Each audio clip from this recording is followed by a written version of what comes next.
This isn't a piece about whether to have a tribe. You already do. It's public? Okay, good.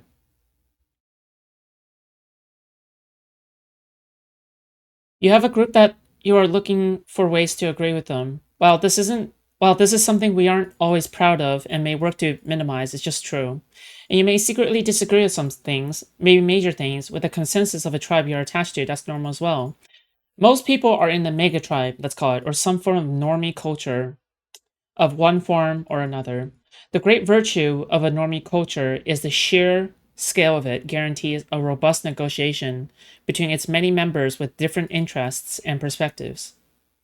A normie culture can easily be wrong, especially on issues that do have as much practical relevance to the members, but a normie culture is rarely deranged. Well, by definition, right? By definition, it's rarely deranged.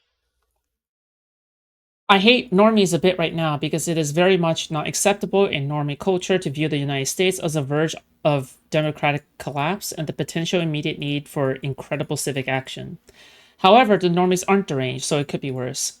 Smaller and less compromising tribes can be much more varied. From MAGA to the climate science community, you can be part of a community that is more wrong, less wrong, very sane, or batshit crazy. Where you are right now is out of your hands. There's nothing I can probably say to change those allegiances, and quite possibly you've navigated yourself to communities that are reasonable, insightful, and moral. What I'm focused on in this piece is how to protect yourself from jettisoning yourself from your tribe.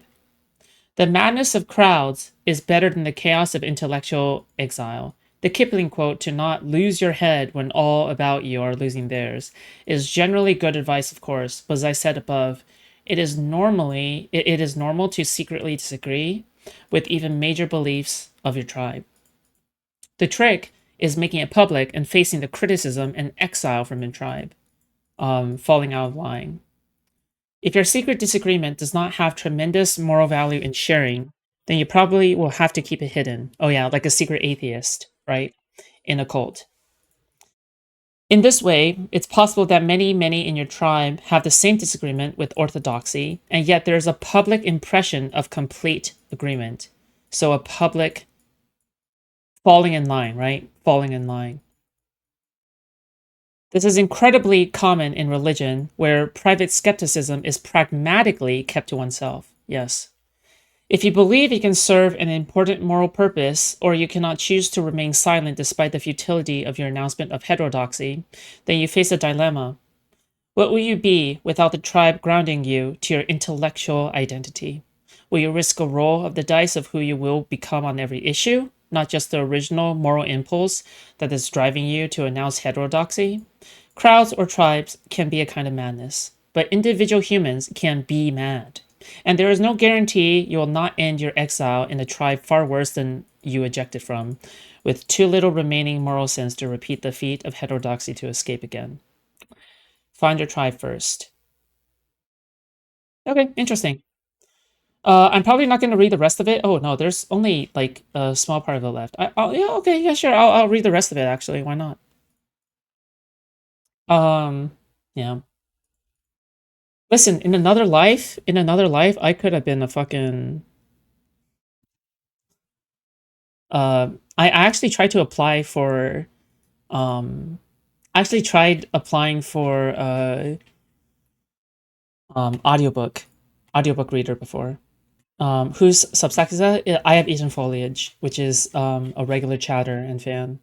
This person is also the writer of the Pragmatic Papers that Kafka is pushing, and Destiny is also pushing. So yeah, same writer of the Pragmatic Papers. Anyway, how you looking? Thank you. Find your tribe first. When faced with the choice of heterodoxy and still in possession of your faculties, you can explore deeply where there are existing communities that appear to share your heterodoxy. Take your time, trace a tribe's track record and history, their arguments, the systemic factors that will either rein them in to not going mad or put them at risk. After your survey, you hopefully find a tribe that maps onto many of your existing values. Also, it's kind of funny because your profile is literally a monkey. Is robust against easy madness, monkey together strong, but has a more palatable position on proposed heterodoxy. Then when you leap, you do not enter exile, but have shifted coalitions. Case study: the Great Anti-Woke Panic. In the 2010s through 2020, parts of the left became increasingly cringe. For those in the left-leaning intellectual tribe in the United States, a general orthodoxy existed that you should not notice cringe behavior on the left like a taboo against showing any sign of recognition that anyone has let out gas. No matter how outrageously illiberal or impractical a suggestion was made by leftists, it was expected that someone in a left leaning intellectual tribe should listen with seriousness and treat recommendations with the weight of an equally respectable moral actor. Neopronouns, right? So, like, I remember back then when people with neopronouns came out, and they were introducing that, they wanted everyone else to go along with it, no matter how ridiculous you thought it was in your mind, right? When this became increasingly difficult, what you saw is a steady flow of lazy heterodox thinkers, either driven by social pressure following a mistake regarding this. I think a lot is social pressure. It's not like actual, real, genuine belief change. It's not actual processing of your beliefs and your axioms and the way that your logic works. Um, I believe a lot of it is social pressure, and you'll find that there's lots of scientific studies that show that people are very malleable to social pressures. Um, like for example, the way that people perceive you drives your entire life, pretty much. Like just straight up. Um, like yeah, just straight up. Uh, uh, uh, like there is yeah, there's nothing that pressures anyone more than social pressure. Yeah. Like as the number one motivation for everything. Yes.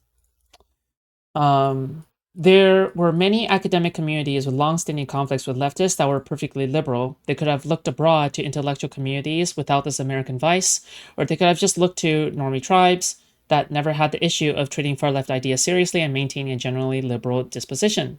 They looked nowhere, unfortunately, except at the increasing number of fellow heterodox thinkers all leaping into the epistemic chaos. Maybe they didn't believe that they ever had a tribe keeping them sane they relied upon. The result of this decision was historic in the calamity that resulted. We have seen a host of people who are not insane before becoming exiled and then captured by a growing psychotic anti-woke cult that has come to play a hugely influential role in the public conversation. They may be incredibly morally unlucky by the intellectual stream they leaped into, but we should all learn from their mistake. Okay, cool. Awesome. Nice. This is probably what I would also go to when it comes to the way that tribes move and the way that people shift. Because some people have said like some stuff before where it's like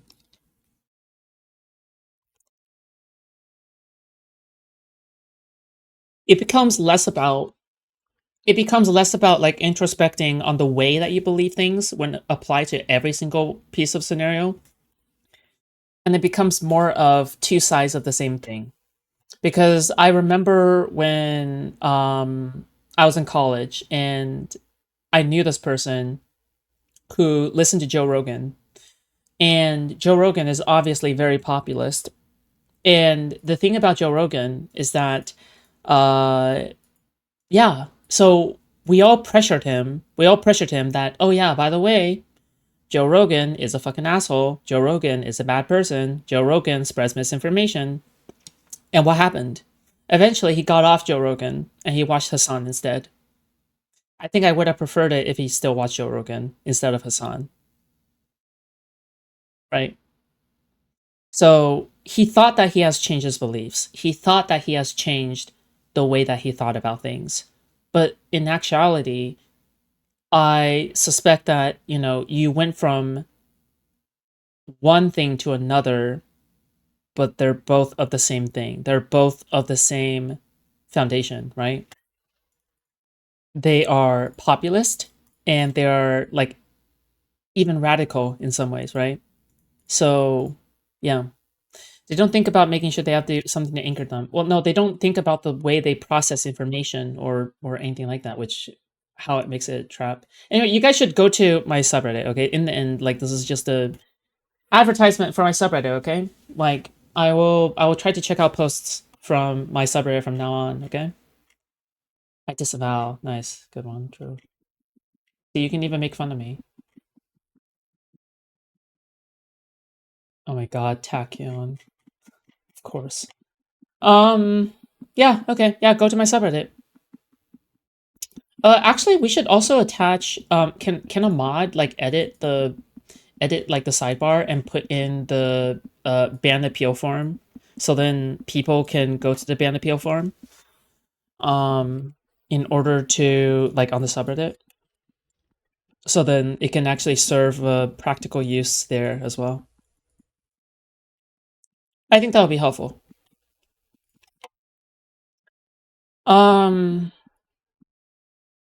okay, let's check the Destiny subreddit.